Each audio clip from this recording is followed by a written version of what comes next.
Okay, so this is our session on designing learning that promotes transparency and student success, applying the TILT model. And take it away, Melanie. All right, thank you so much, Jillian. I do appreciate your being with us today and helping me out in all of this. I'm going to go ahead and share my screen. And let me put this in present mode. All right.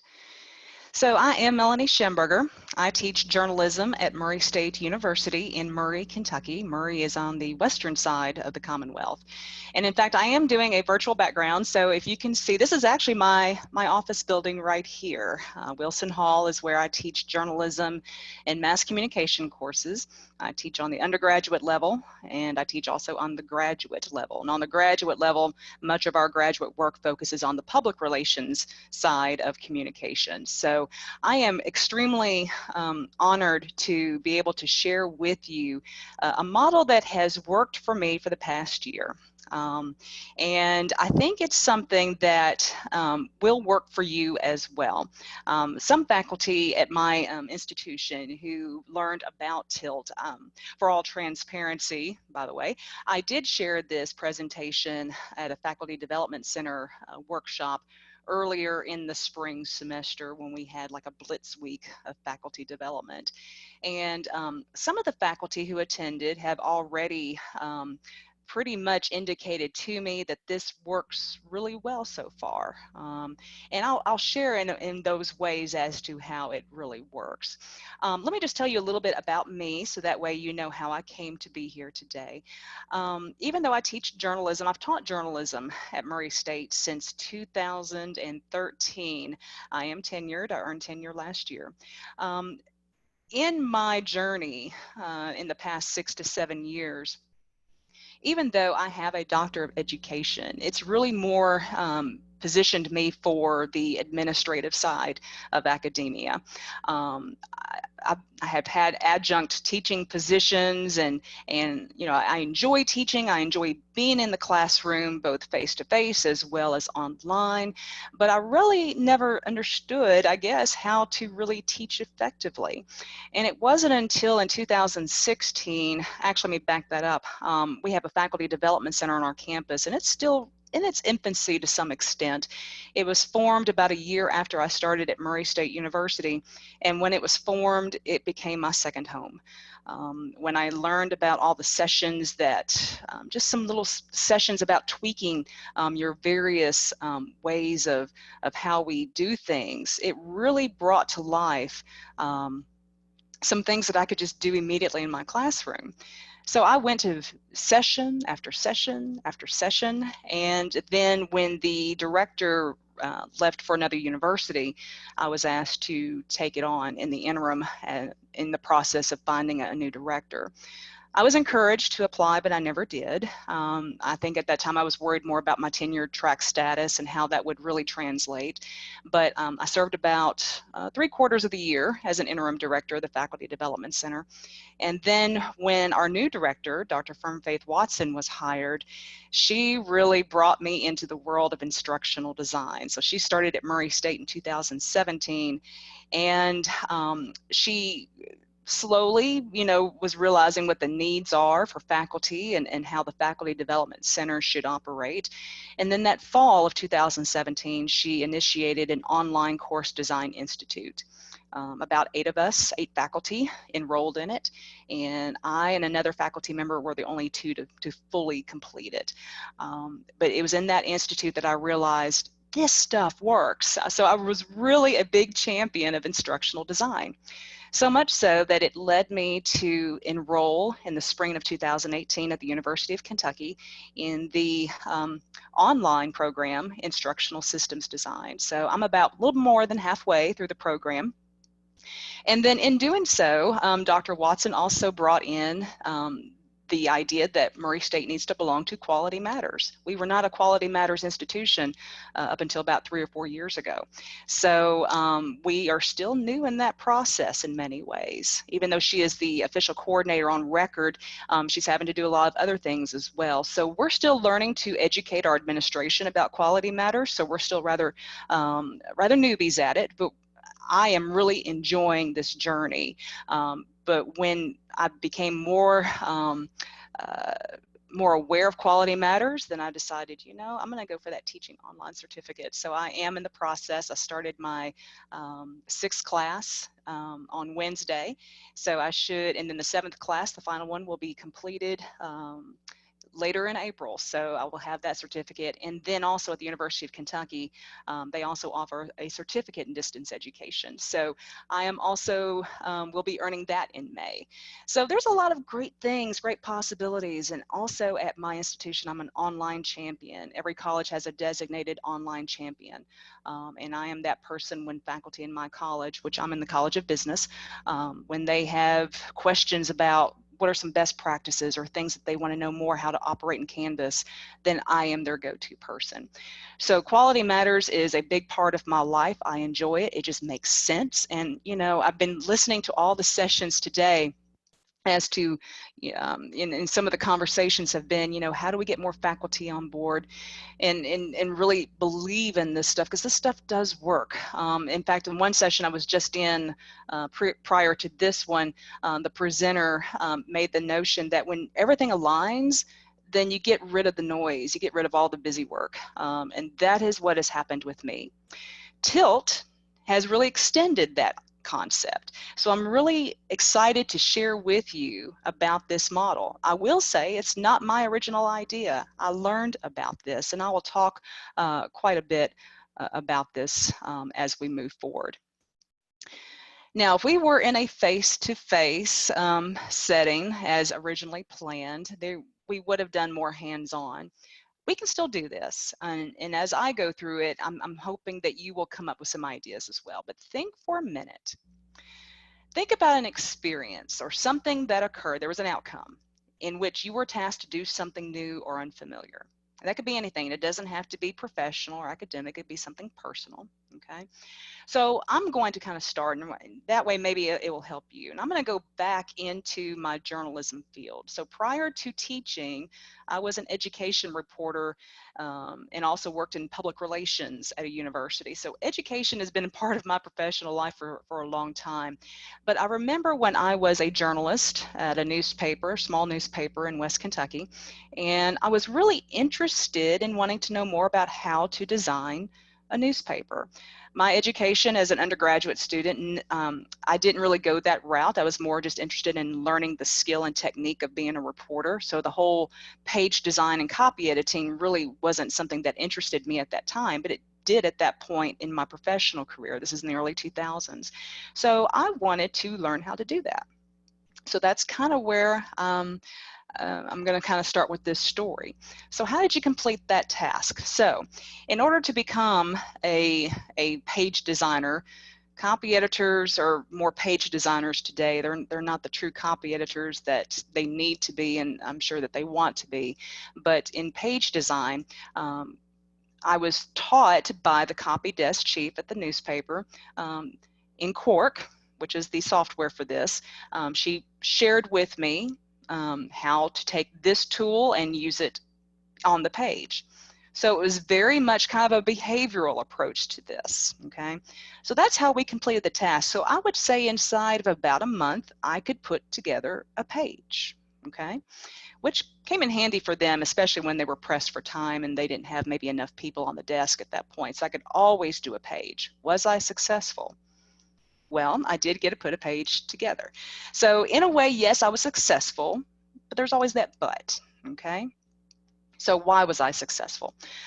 I was successful in being able to design a page according to the newspaper styles because I had a great team. The colleagues showed me well as to what I needed to do.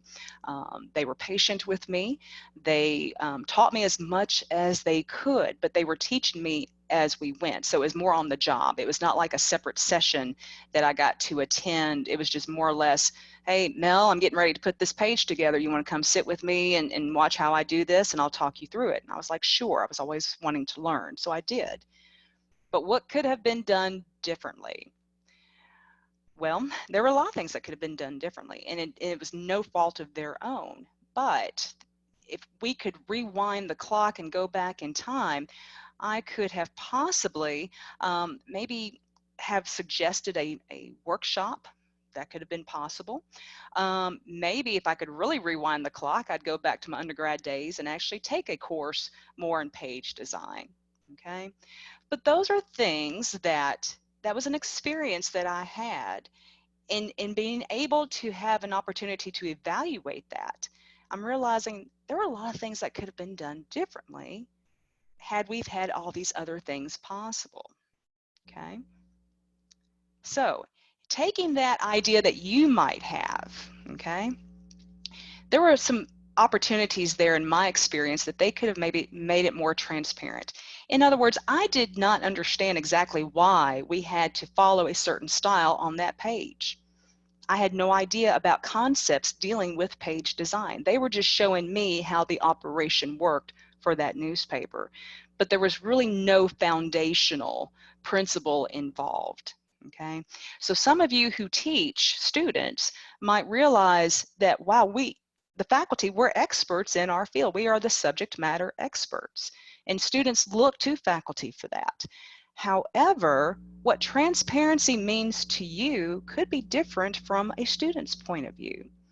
So I say that because, let me bring also this point, because the two dichotomies is really important to consider. Transparency to me, just because a student is majoring in journalism or in public relations doesn't mean that they automatically have all that passion and the desire to learn at that point in time. And just because I feel like they are majoring in that field doesn't mean that that might be what they really want to do. They may be just wanting to just have a degree, to have a credential. So my idea of transparency when I started teaching full-time really was different from a student's, because we were somehow not aligning those particular moments in the idea of transparency. So going back to my personal experience, and maybe even with you as we are talking through this, maybe you're recognizing, wow, the transparency concepts were not the same. So my colleagues, as best as they could, teaching me the skills needed on the job there to be able to produce a page, but still the whole ideas as to what page design really was about was not transparent to me. Okay, so there are some disconnects there, and that's what the TILT model can help bring into focus a little bit more. So my journey toward this. So TILT is an acronym for teaching and learning and teaching. It's, like I said, it's not my original idea. I learned about this at a conference a year ago.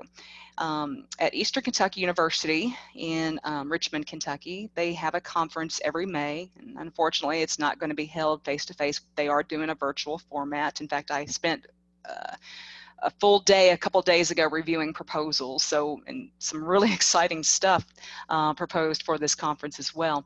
But Dr. Mary Winklemas, who is the director for the Center of, I think, Teaching and Learning, if that's the correct name of their unit at Brandeis University. She was the keynote at Pedagogicon, was the name of the conference. And she shared with the attendees all about TILT, all the research that she and others have brought to this model.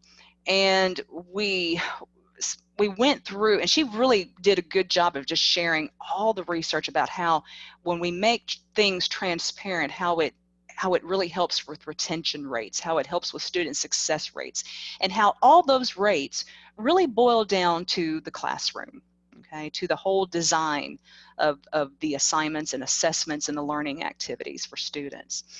She has written a book, well, actually she has edited a book, I should say, with two others, Allison Boy and Suzanne Trapp. It is Transparent Design in Higher Education, Teaching, and Leadership, and I am in the process of reading that book.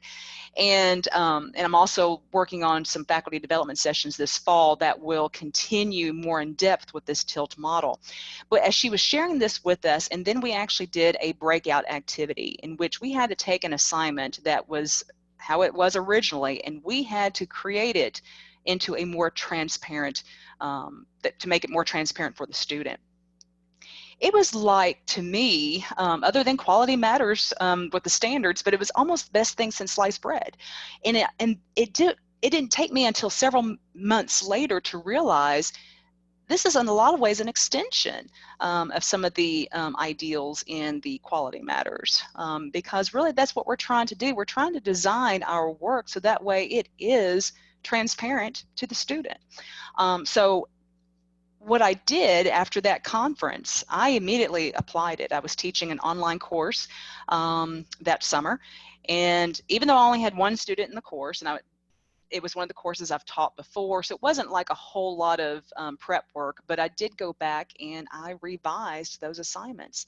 And not only did I revise, there were some I had to completely scrap because they no longer demonstrated how transparent they could be and how relevant they could be to the learning outcomes. There was no connection.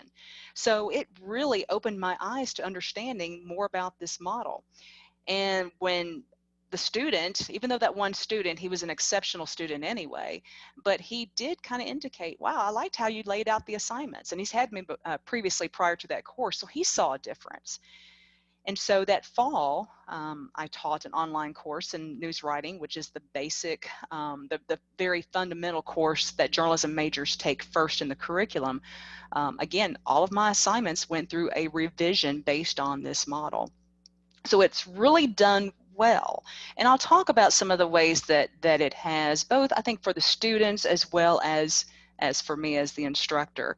I will say, again, in all transparency, that I have not done any kind of SOTL work as far as, really surveying students, and I haven't done any type of studies, but I've just been able to make these observations. So a lot of this that I'm sharing, while it is evidence-based, but my experience is completely anecdotal. So I want to make sure that that is known.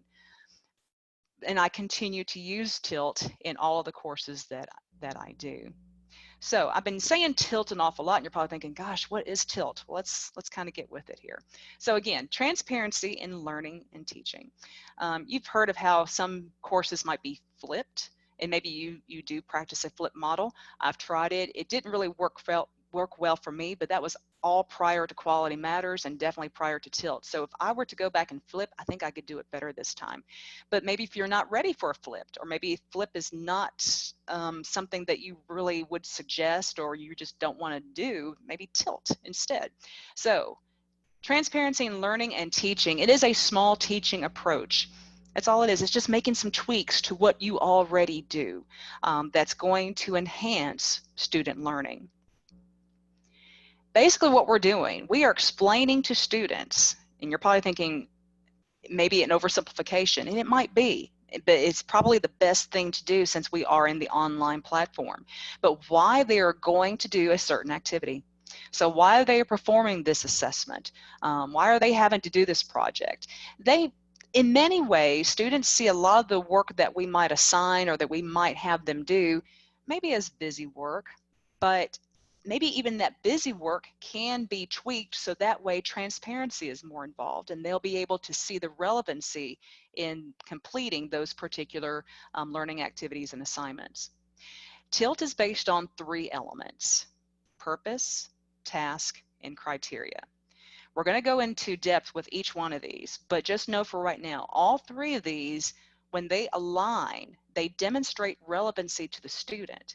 And the reason why they will demonstrate relevancy, because again, if you match it back up to your learning outcome for either that module or for the unit or for even the course, then it's almost that aha moment for the student.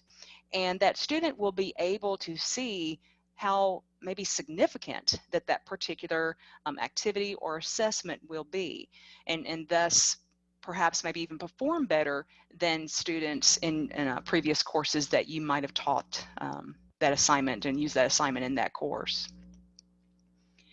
So what I'm hoping that you'll be able to take away from this session when we are finished is really 2 different things. As we go through this, I really encourage you to have maybe a draft assignment in mind. Maybe it's something that you're wanting to do.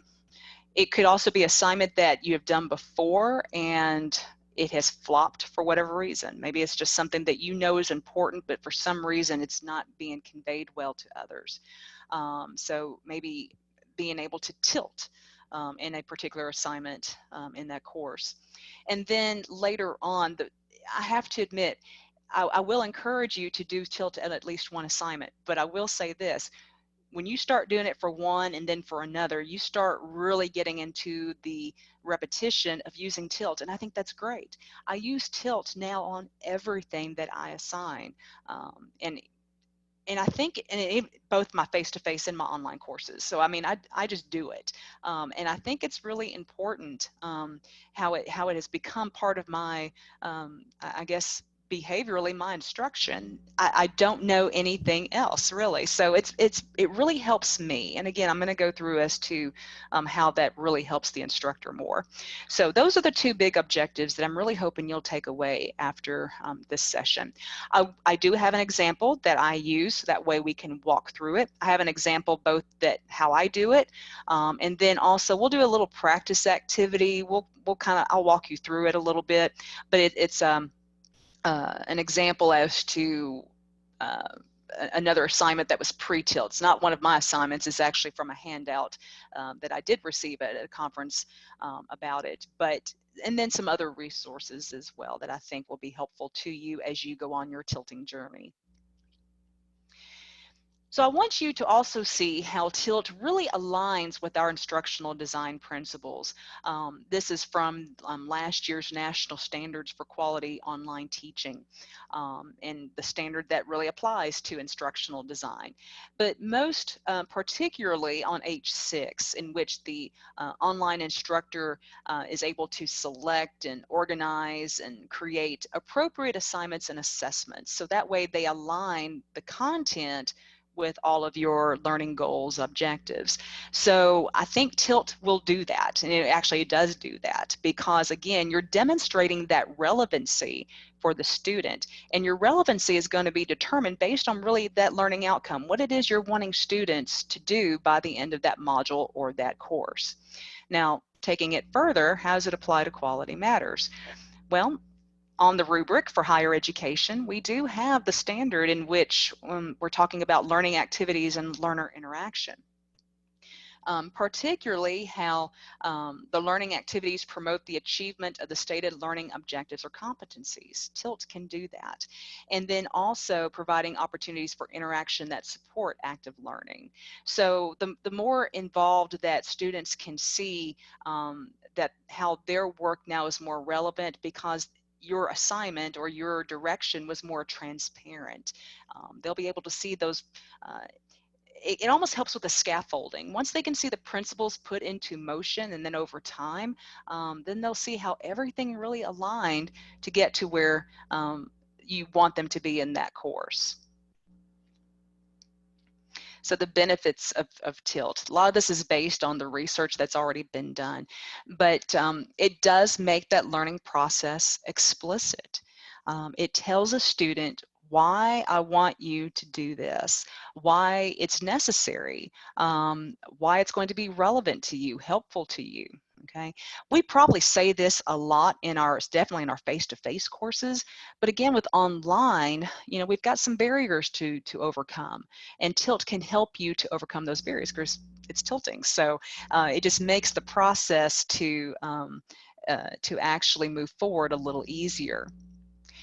Foster students' confidence. Going back to my personal example, my professional example, had I maybe had greater transparent learning opportunities, like maybe a workshop, then maybe my confidence would have boosted a little bit. I did well in page design. In fact, I ended up going there on the copy desk full time, and then my work also garnered a lot of awards. So I was able to really put into motion a lot of those things, but I still felt like I wasn't understanding why I was doing what I was doing. I was just kind of going through the motions, but then, yeah, tweaking it here and there, and then just gaining more skill. But still, I think I would have been more confident had I had more of the foundational knowledge about page design.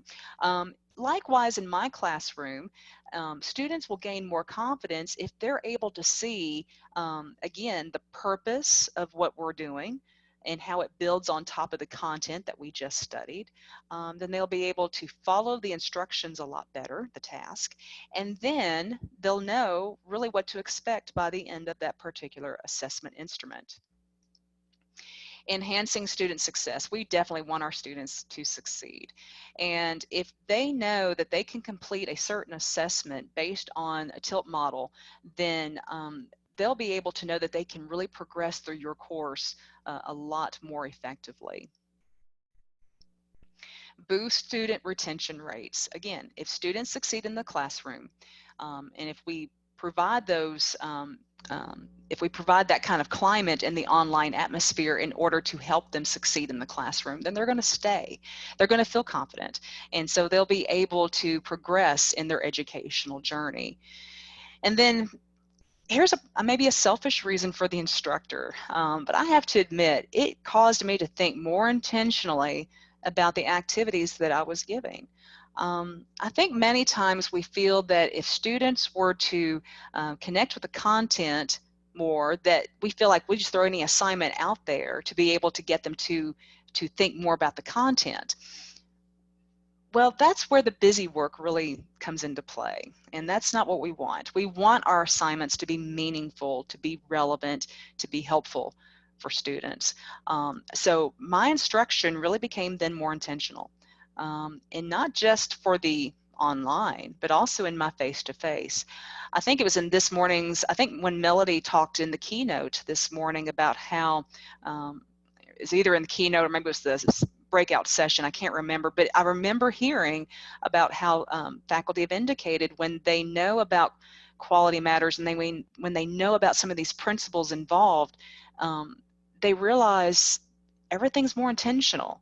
And TILT really just expands more on that, and that has really helped me quite a bit, in that every assignment I give now, I make sure, first of all, is it rooted in that learning outcome? And how can I make sure that everything aligns well? So it just creates more intentional opportunities for us. So let's go through each one of these three elements. And I just want to make sure I'm checking on my time just fine. We're doing great. All right. So we're going to go through each one, not too quickly, but just enough, and then we'll show some examples. So when we're talking about purpose, this is the first element of the TILT model. Here we are sharing with students in that particular assessment or that activity what it is that students are going to be doing. How does it really align with that learning objective? So here, for instance, in my news writing class, students have to write a lot. I have a lot of writing assignments that I give them, and that is one of the course outcomes, is to be able to write a news story. Okay, well, that's the big goal. So there's a lot of scaffolding that comes up to that point. So for instance, for the past, throughout the month of February and into early March, for about 3 weeks, we did nothing but write news leads. But I would continue to build on that. But still, the learning objective for the module was to write news leads. And I would expand on that to demonstrate the purpose for the student. So how's this really going to help and benefit them in their learning? That's what the purpose is. But the purpose is made up of two things: the skills and the knowledge. Now, there might be times when you may not really exactly state in the purpose the skills to be included or the knowledge to be included, and that's okay. But the point is to really make sure that the alignment is with the learning objective. The skills, what are the skills that students need to have in order to do this assignment? Likewise, what are the skills that the student will be able to develop as a result of the assignment? Same thing with knowledge. What is the knowledge that the student must have in order to pursue this assignment? And then what kind of knowledge will the student receive after completing the assignment? So that's what the purpose is made up of. So the second element we're going to examine is task. So task is basically defining those activities that the student should be able to perform by completing the assignment. This is going to be really where your instructions are, your guidelines, how everything is sequenced, whatever that is, but this is where basically, whenever we have given assignments, that's kind of what we do anyway. We give those instructions, but you'll be surprised. A lot of times in those instructions, that's where the purpose is lost, and sometimes what the final outcome is, that's also lost in the whole instructions as well. So the task is pretty much what a lot of faculty already do. They give the instructions. It's just now, how do we make that more transparent? But likewise, in the task, this is also the opportunity for the instructor to share with students, are there any mistakes to avoid, that the students should avoid, any errors to watch? Now, when I've told faculty that, I have to admit, when I was first told that, it didn't really quite click. I thought, well, if the student were to commit an error, isn't that what we want them to see? Well, if it is, that's great. Let them know that, though. Maybe there are times when you want students to realize that there's going to be an error in something, or if they come across this error, this is what they could do. And again, it's because we want them to be able to feel confident in completing this assignment. This kind of goes along with that statement that you know, failing is sometimes good, and maybe this is something that an assignment is designed to do. Maybe we've got to have students see the obstacles that come up as a result of completing the steps in the assignment. And then the criteria for success. So here, this is where we're going to tell students what they should be able to do. What's going to be that, that final outcome. And here with the criteria for success, you could also provide examples. Those examples could be full examples. Maybe there's an assignment from the past that a student completed really well and you want that to be a model. Maybe it's just a piece of that you want to share with the student. Maybe it's something you've created that could be a possibility for the student. Just something maybe for them to understand how to really get to that point.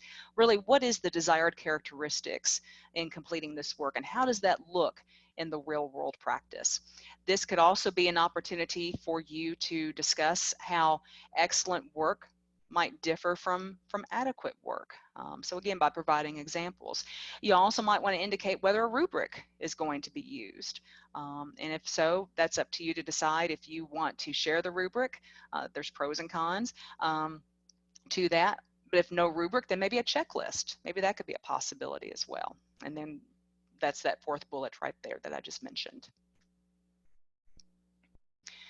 Some other tips that I think are really important too in using TILT, because we do give a lot of assignments, but you know, I think every assignment should have a name. I think some of us do that already, some faculty, but if not, it's good practice to do, even in the online. You know, name every assignment that has been given. That's really important.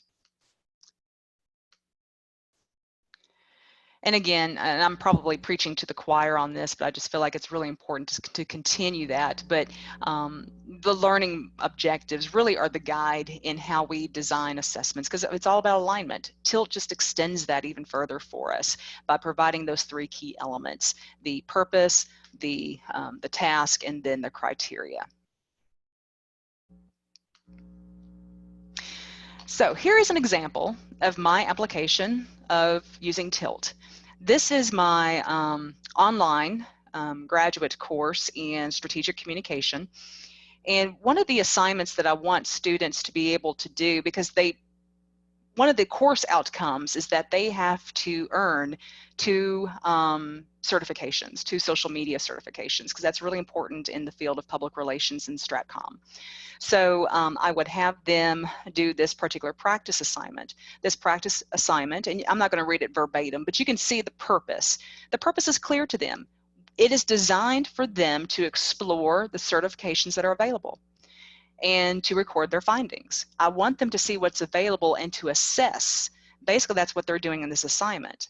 So there's the purpose there, and then the task. So the task is basically with this form that they are able to access.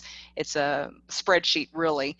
They review all the certifications that are out there. I've included some on that form, and they are to research them, identify at least 3 new emerging certifications that they would invest in or consider.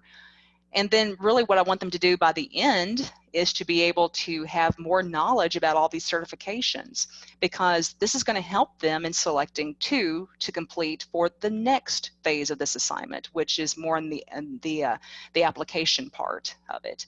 So that gives you a good visual of how TILT is applied, its purpose, task, and then the criteria for success. I do want to mention, though, let me go back real quickly.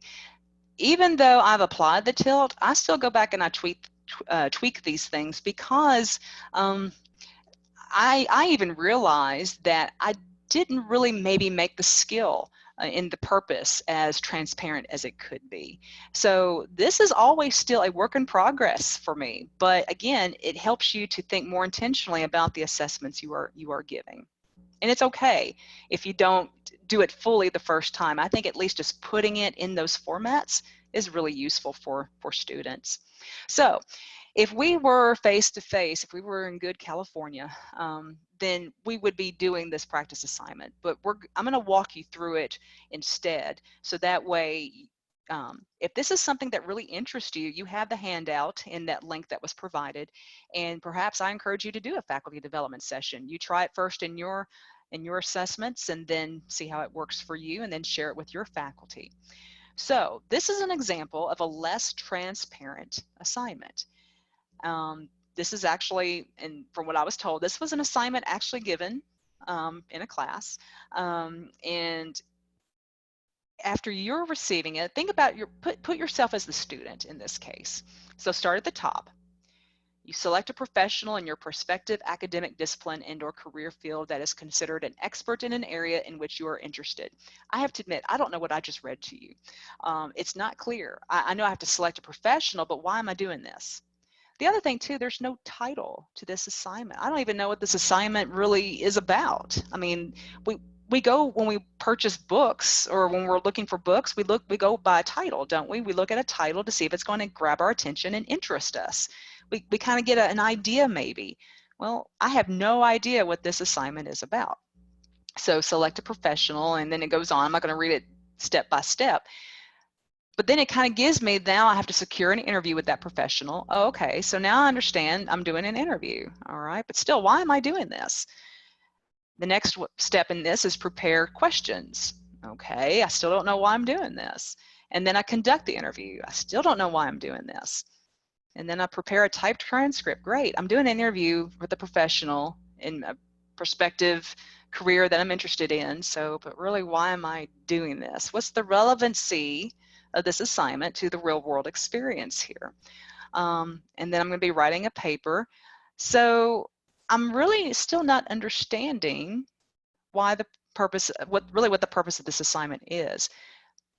Really, it's right here to help the student make an informed decision about the major and career that he or she might be considering. So the purpose really got lost in the instructions, and I've been guilty of that too. I think we all have. And you know, until you really have this passion for quality matters, for instructional design, that then you realize, wow, I had been doing it wrong all this time, and no wonder some of my students were confused previously. So again, this is how, if we were to apply TILT to this part right in here in number 4, we could pull that up into the purpose. But again, what is the learning objective? I really don't know what the whole learning outcome was supposed to be for this. Likewise, we've got all these instructions, and that's great, but how am I going to be evaluated on this assignment? Likewise, is there a model I could see?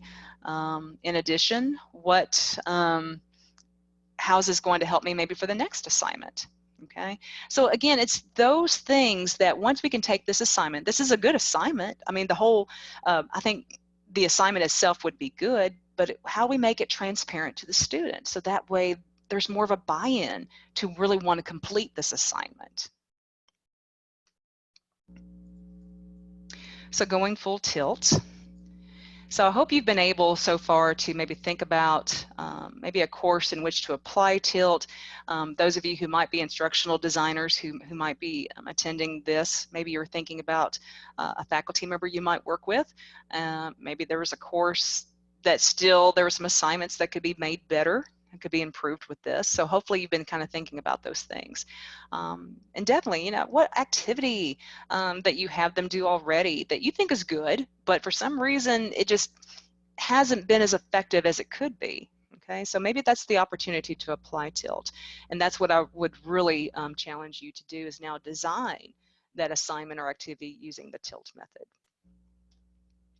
There's the information there, just the bibliography, you know, that I've used for this. Dr. Winklemas, again, has been pretty much the primary researcher in this movement, but other faculty, other educators have really also caught on to it as well. I believe, good, I have some time for some questions. I have noticed the chat box popping up, but obviously I'm not able to really see that as much while presenting, but if there are any questions or comments, if I need to show other examples, I'm also happy to do that as well. Yeah, thanks, Melanie. A lot of good comments in the chat. Marcelata really appreciated the acronym TILT. It was helpful in explaining and understanding intentional reflective teaching strategies, metacognition, and like a solid tool for making learning visible. There was some cross-referencing of the TILT phases to the specific review standards in the QM rubric, and then scrolling down a little bit, Dolores said regarding the sample assignment on the interview, I think I had to do this one, mentor interview. It was attached to one of the chapters, but I do not remember which one. Wow, good example. So yeah, I think that's definitely a good example. And I think sometimes too, we do think about some of the assignments. I have to admit, I'm thinking even back to my days at Western Kentucky University, did some things, but I don't know why I did them. You know, so yeah, you're right. I don't know how it was attached to certain content. So yeah, again, that alignment, and we've heard that word so many times, but it's so important, and I don't think it can be overstated enough. So, but yeah, exactly. Yeah, so we do have some time for questions. I don't have any open questions in the Q&A box, but I know sometimes it takes folks a little bit of time to write those in there. Sure, absolutely, absolutely. I will say that one of the things, when I shared this session earlier in the semester with the faculty at Murray State, I think like anything else, it's always about the time issue. It's the same thing even when we apply instructional design principles to our courses. We hear from faculty, it's just so time consuming. It is, but I guess my argument has always been, then why are we there? If we are there really I want students in my field of journalism to be effective journalists. And they get that with all the skills. They get a lot of skills, but they've got to know why they're using those skills. And that was kind of the whole point of even my personal experience in the newsroom years ago. It's like, well, why do we have to use this certain line here on the page? Why can't I just do it this way? And it wasn't until really a couple years later that I really then went back and started learning some graphic design principles. And it was like, oh, that's why we have to do the way we do things on a page. So, but anyway, it's the time issue really gets into a lot of comments from faculty. And what I would encourage faculty do, again, it's just start with one assignment. You don't have to go overhauling everything right now. Just choose that one assignment. Maybe it's the one big thing that you really want them to do, then make that more transparent to them.